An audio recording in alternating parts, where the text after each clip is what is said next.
কি গো, কি করছো? এই একটু কাজ সেরে বসলাম, একটু বইটা দেখছি বসে বসে। গল্পে বই পড়ছো? হ্যাঁ। বাহ, ভালো ভালো। তো তোমার বড় মেয়ে আজকে আসবে না? ও তুই ভিডিও করছিস? জয় গুরু বন্ধুরা, আশা করি আপনারা সবাই ভালো আছেন, আমিও ভালো আছি। আপনাদেরকে জানিয়েছিলাম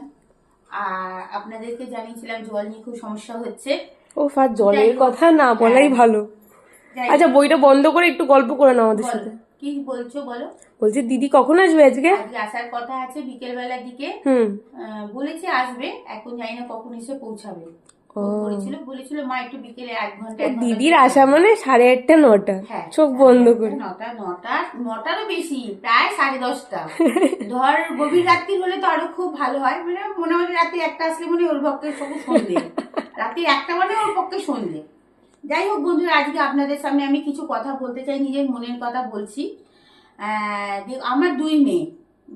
ছোট মেয়ের গলা আপনি শুনতে পেয়েছেন, সামনে এখনো আসেনি, নিশ্চয়ই আসবে। বড় মেয়েকেও আপনাদের দেখাবো, ঠিক সময় হয়ে গেলে। আমার জামাই বলবো না, ছেলে বলবো।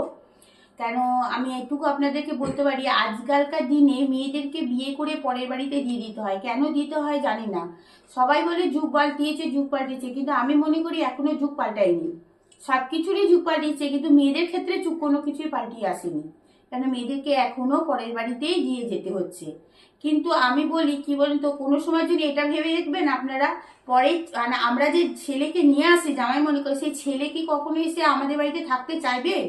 ঠিক মেয়েদেরকে যেমন আমরা পরের বাড়িতে দিয়ে দিই, এরকম যদি কোনোদিন যদি কোনো বন্ধুরা যদি হয়ে থাকে, তাহলে অবশ্যই আমাকে আপনারা কমেন্টস করে জানাবেন। আমি খুব খুশি হব এতে। আর কি বলবো বলুন, এটা আমার খুব ইচ্ছা জানার, কেন আমরা মেয়ের মারা কেন এখনো অব্দি পরের বাড়িতে মেয়েকে দিতে হয়। এটা আমাদের খুবই কষ্টের। তোমাদেরকেও আসতে হয়েছে?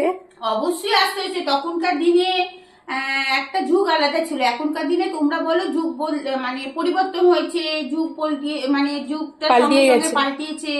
তারপরে আমরা নিজেকে পরিবর্তন করেছি, কিন্তু পরিবর্তনে যদি করে থাকো, তাহলে একটা ছেলের মা কেন বলতে পারেন না একটা ছেলেকে, যে একটা মেয়ে এসে আমার বাড়িতে যদি পুরো সংসারটা সামলায়, সবকিছু দিক দিয়ে, চাকরি বাকরি করে সবকিছু দিক দিয়ে, তাহলে একটা ছেলের মা কেন বলতে পারে না, যা শ্বশুর বাড়িতে যে শ্বশুর শাশুড়িকে যে জীবনের মতন করে দেখতো, নিজের মতন করে, মায়ের মতন করে। আমরা তো সেই মেয়েকে সেই শিক্ষা দিয়ে পাঠাই, তাই না?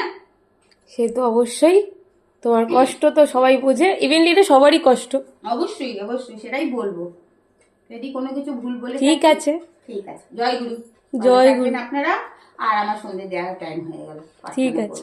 জয় গুরু। জয় গুরু, জয় গুরু।